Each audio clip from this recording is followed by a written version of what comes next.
intrinsic value of any business, if you could foresee the future perfectly, is the present value of all cash that will be ever distributed for that business between now and Judgment Day.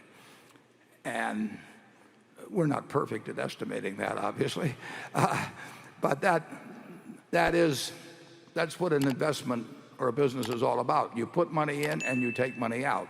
Aesop said a bird in the hand is worth two in the bush. Now, he said that around 600 BC or something like that, but that hasn't been improved on very much by the business professors now. Now the question is, how sure are you that there are two in the bush? How far away is the bush? There are all kinds of things. What are interest rates? But I mean, Aesop wanted to leave us something to play with over the next couple thousand years, so he didn't spell the whole thing out. But that's what intrinsic value essentially is. We don't.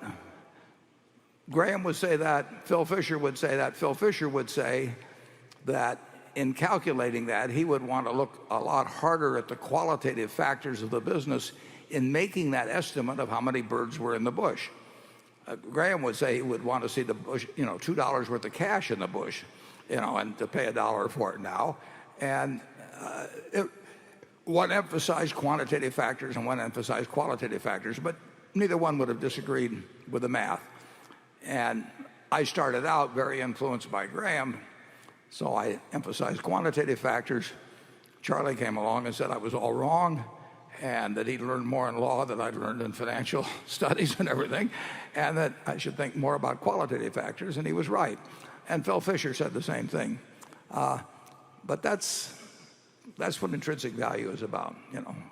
If you buy a McDonald's franchise, if you buy General Motors, whatever it may be, the real question is, A, are you going to have to put more cash into it after you buy it? But it's really cash in, cash out, when, what discount rate, all the standard stuff.